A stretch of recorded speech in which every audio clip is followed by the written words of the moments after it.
What is up, good people of the world? Welcome back to How to Write a Fantasy Main Theme. I think I know what I want now. I think I do. I don't know what the notes are. I don't know what the specific harmonic progression is, but I know what the vibe that I want is. I mean, I do have. I want to go to. I want to go to some kind of E to G sharp minor.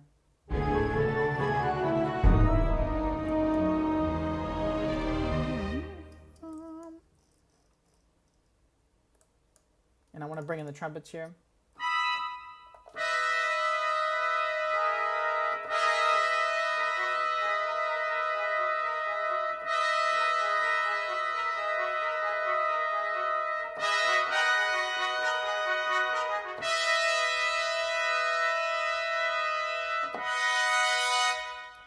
Yeah, I'm hearing something like that.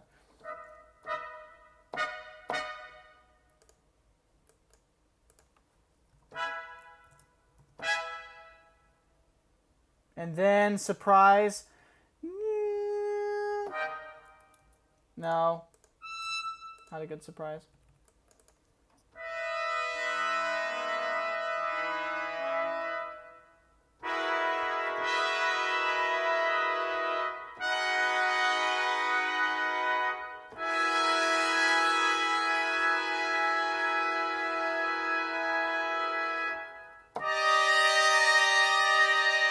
Yeah.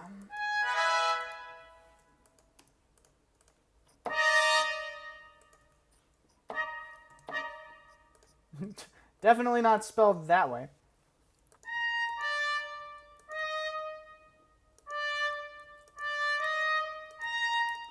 So the progression is I could just show you on the keyboard. So I'm always going to have this chord down here, which is going to go between E, Lydian, and, you know, E flat minor, or D sharp minor, whatever you think about them.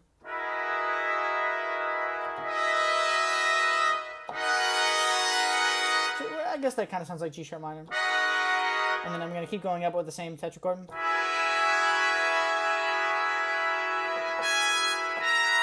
Go to that note, but rather than going where we expect, which is that, or we're going to go to G minor flat 6, aka E flat major 7 in first inversion. I'm going to try that. This is exciting stuff, boys and girls.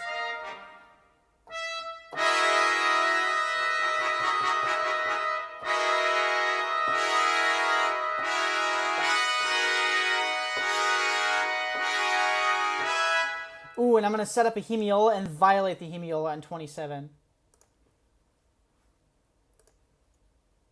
Oh, yeah.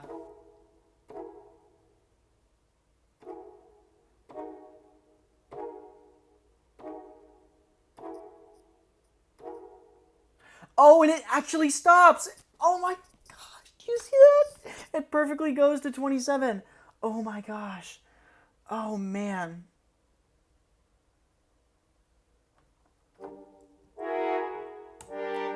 That's a little weird voice setting wise, but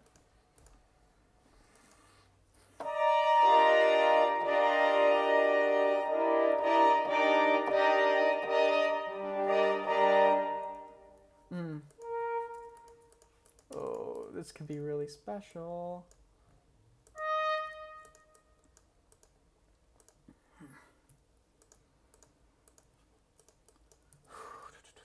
I'm excited. I love hemiolas.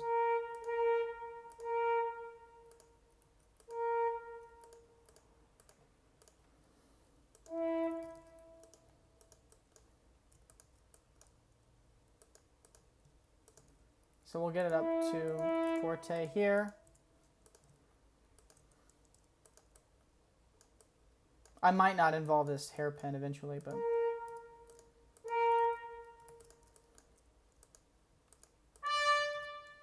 okay, so let's just hear them by themselves.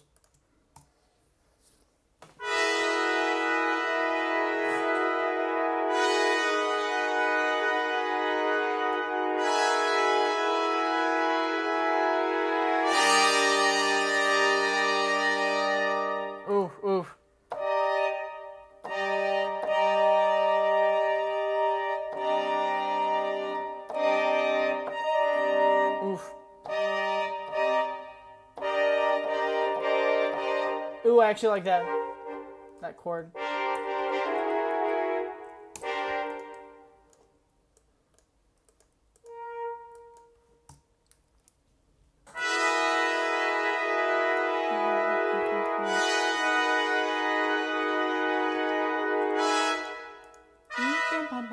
When you have crazy stuff going on at the top, make the bottom simple.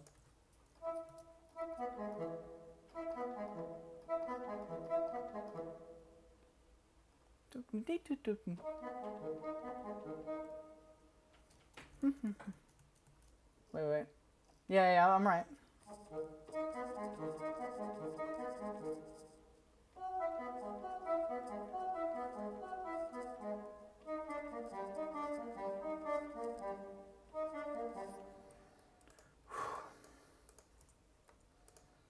Again, I'm not concerned with breathing right now because I'm not writing for live players. You could always dovetail it if you were. That's getting up in the light register for the I might actually want to do this.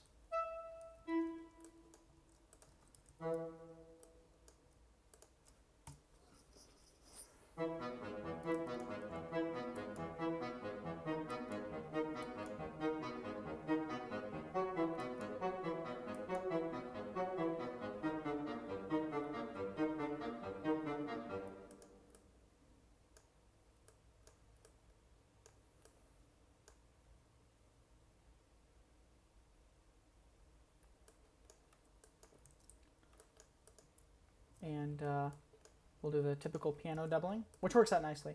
Staccato piano goes quite well with staccato woodwinds.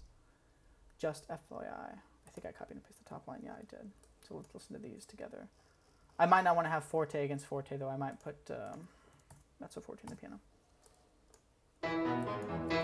Yeah, see, for that very reason.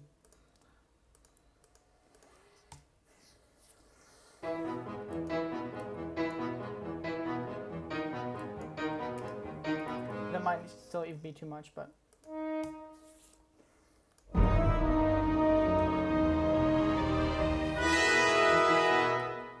Okay.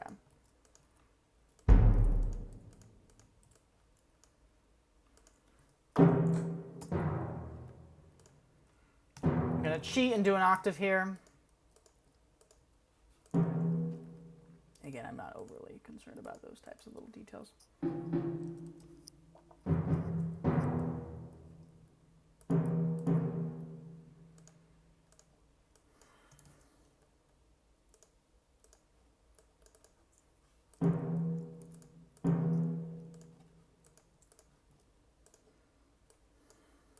Make sure this plays back right. Yeah, okay.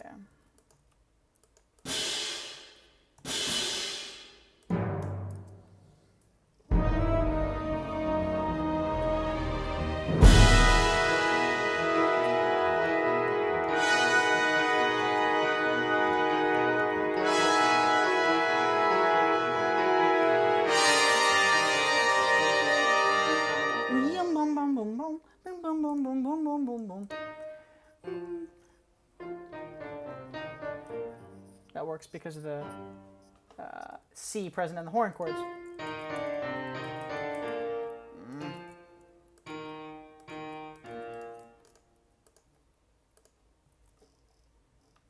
I should have. I'm silly.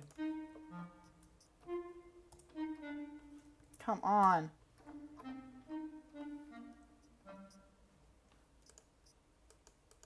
Wait, why did I even put a key signature at the beginning of this? I don't use key signatures. Who do I think I am? That's going to screw up the spacing with everything. Whatever. We'll leave it and we'll switch over here.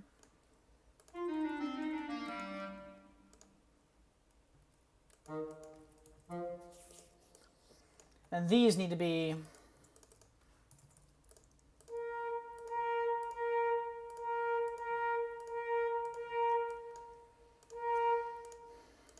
I'm unsure whether or not I want to have that hemiola present in the other parts.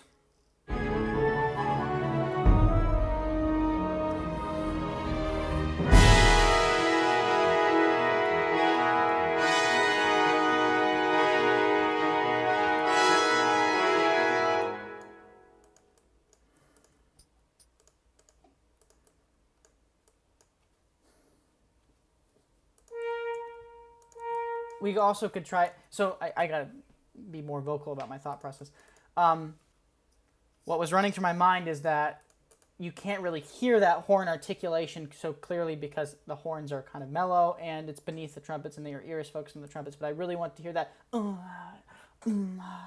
want to hear that hemiola. And so my first initial solution to that, hypothetical solution, was to add accent marks.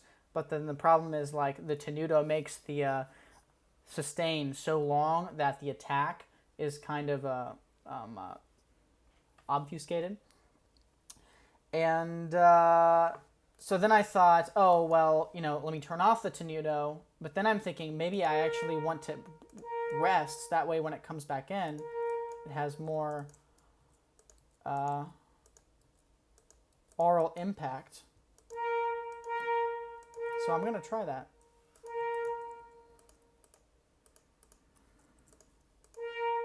And then we'll leave that one there. I don't know whether or not this will work, but...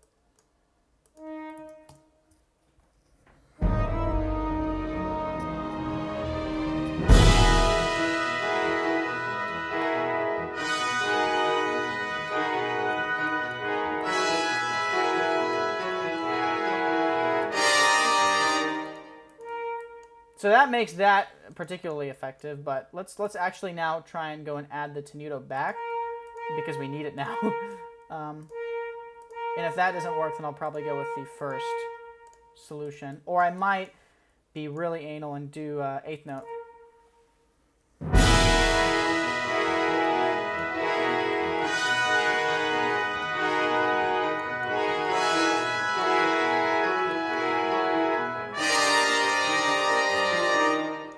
I actually quite like that. I've got to try it though.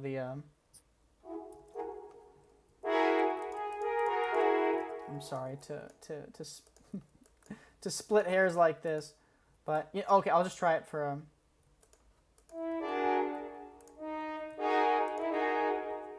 I'll just try it for a few measures.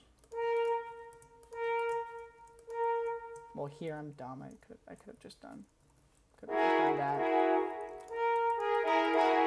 Let's see if this works.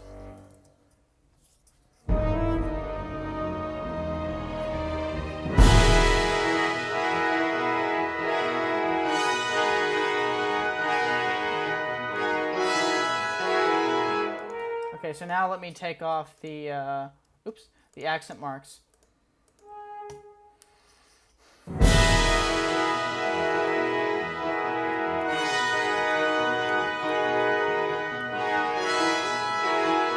I think that's what I want. I think that's correct.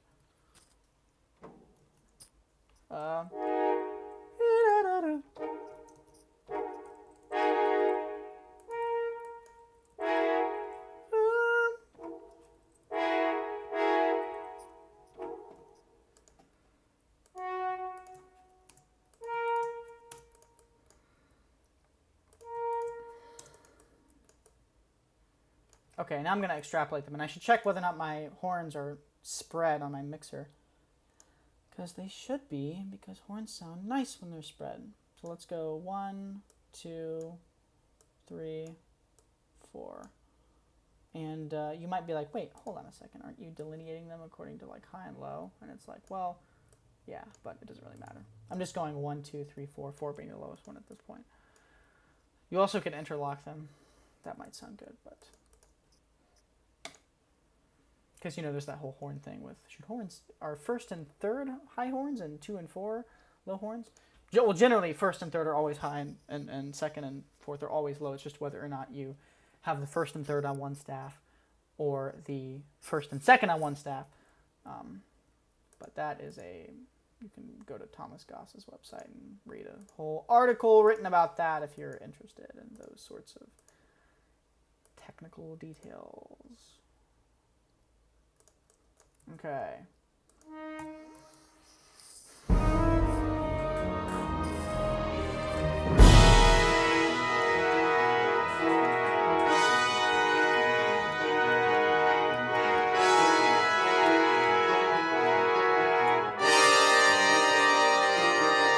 Okay, and I just realized I didn't even tell you what the punchline of this. The punchline is is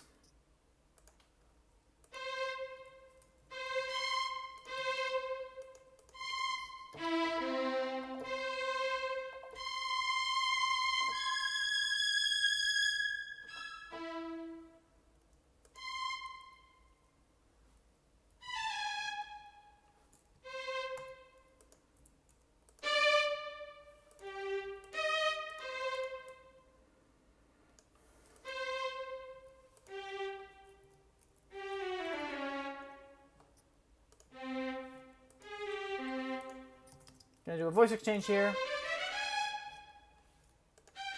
That way that can lead up by half step.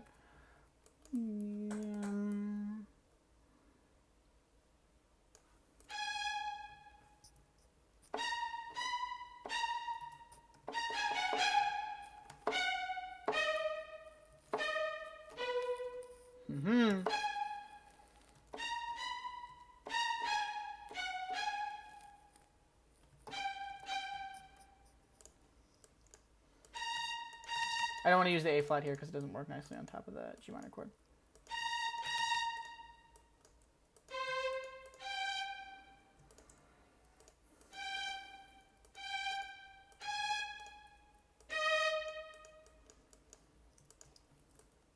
Let's try it just with them.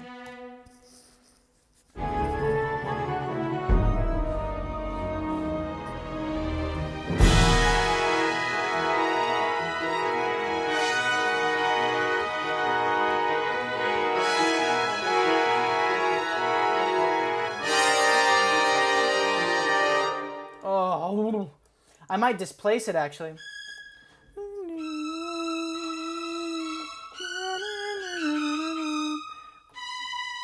Like displace it on a different spot, different part of the scale.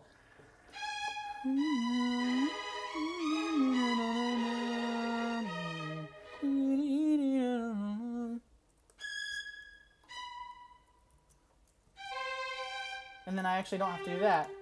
Yeah.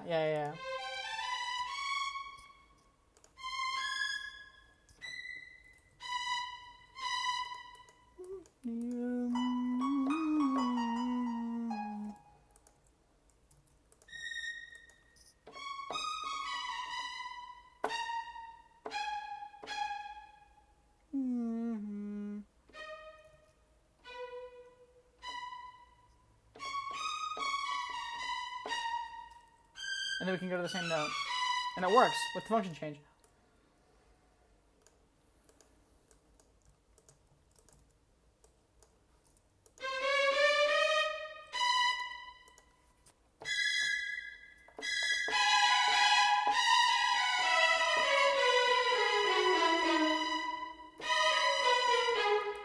Oof, I might do something crazy here.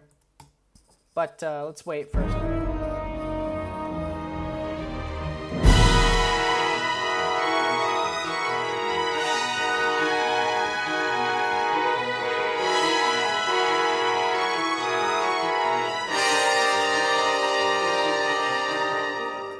I really like that. And I know that we have to lead up. We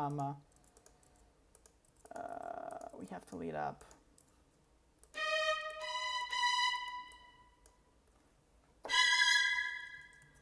So here's what I'm going to try.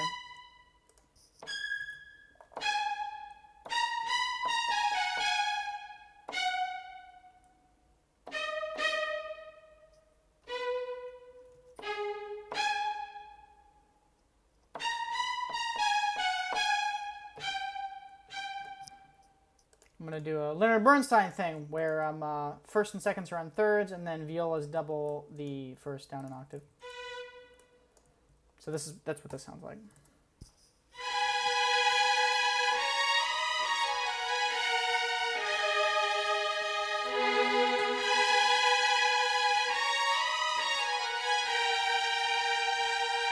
Ooh, that could be really nice. And then, yeah, so I think I'll lead them up to here.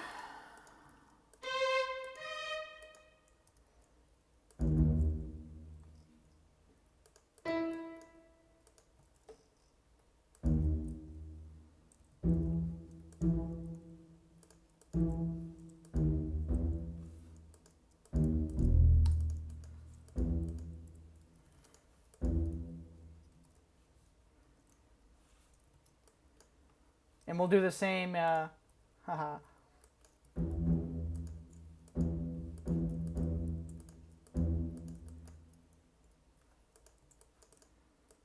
No, we should. I was thinking we could do the same thing with the pizzicato bass, like do the hemiola thing in there, but I don't want to have a moment where there are conflicting bass lines. It's just gonna muddy it up, and I think it's too esoteric. It's not gonna come across properly. Although it might because of the fact that it's pits.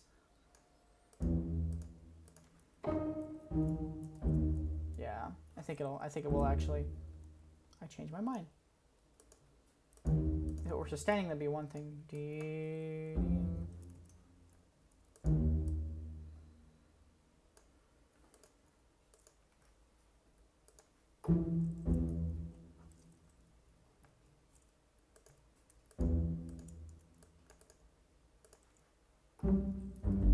We'll go down to this nice low.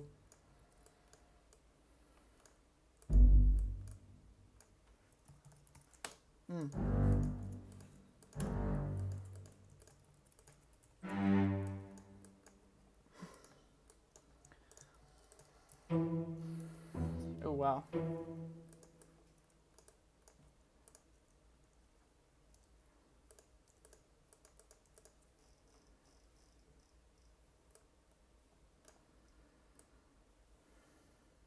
I might use the gong again. I mean the tam-tam.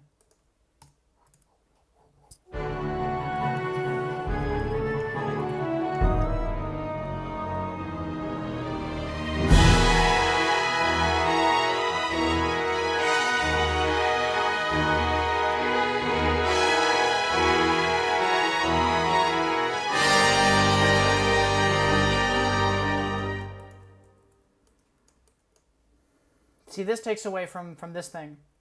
So I think what I'm going to do is just give these to these guys.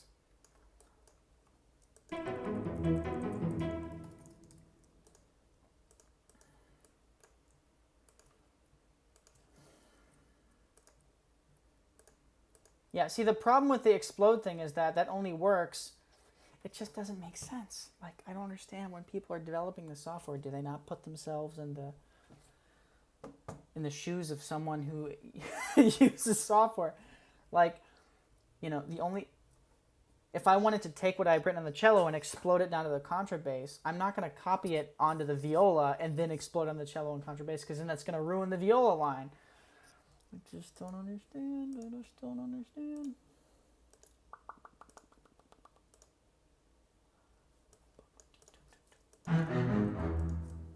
Yeah, that's a little high, but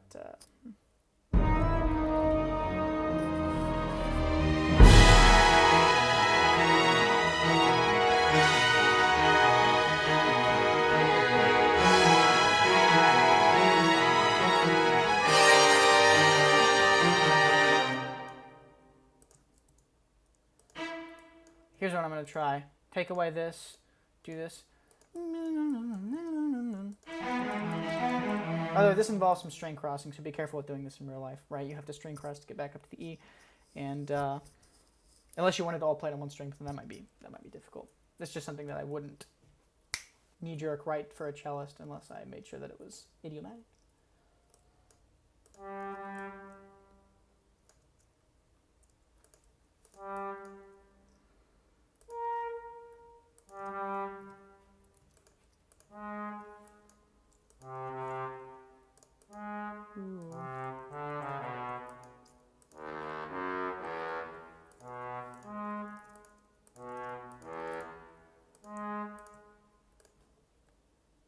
I might carry it over.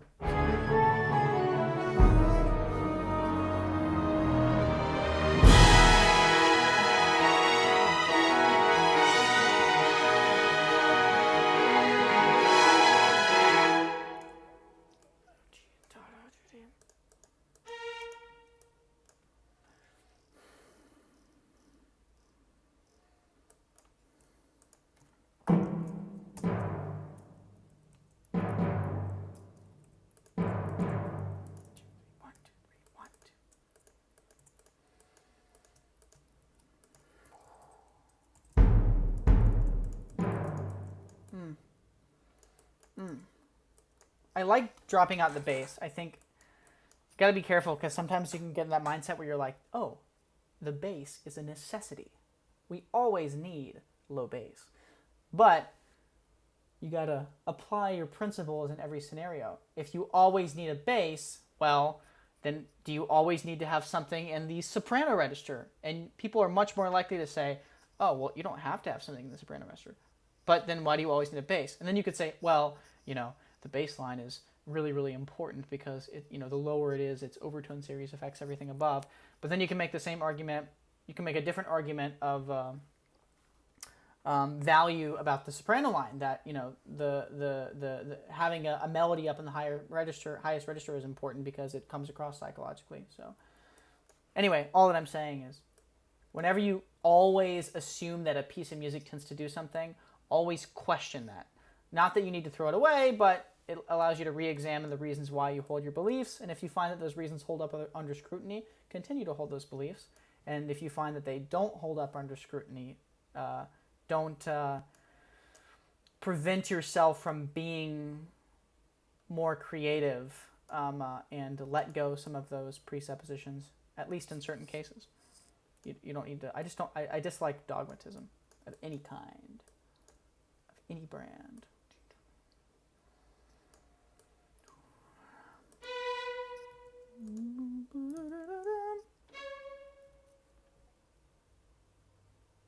One, two, three, four, five, six.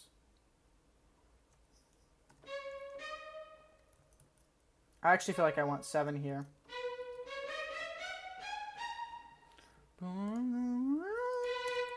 I think 6 is going to be too slow.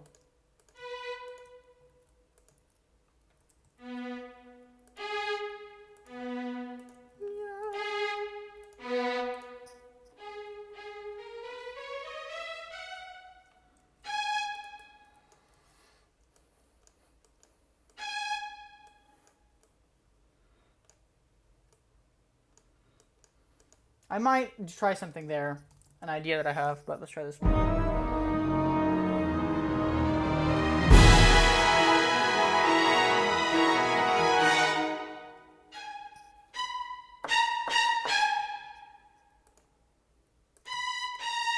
Let's try this.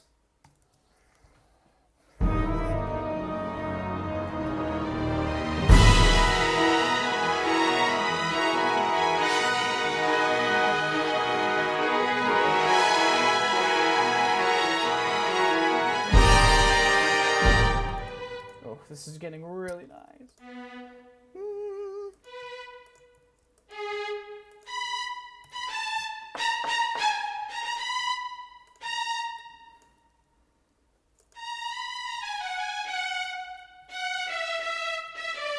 Keep it going.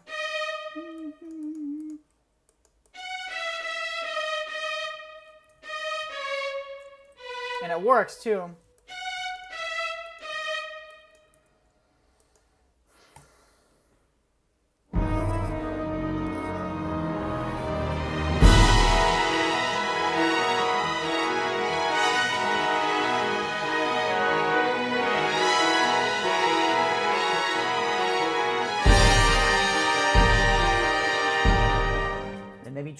Maybe drop back at that moment.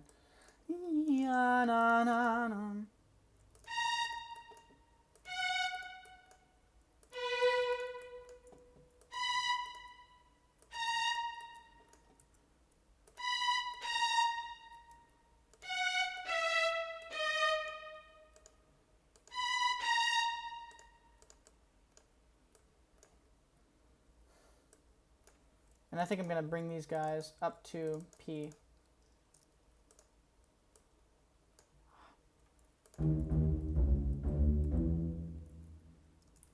And we'll do that.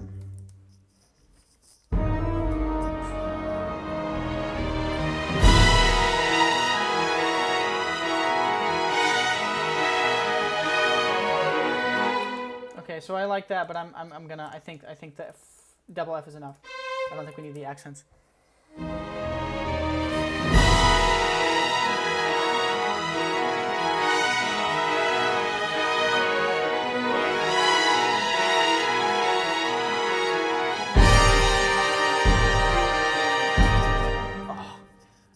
really happy with this so far, and it's going in a direction I wasn't expecting, which is always nice. We'll call it for this episode, and I'm totally into this right now, so I'm going to go ahead and record the next one, and I will see you there.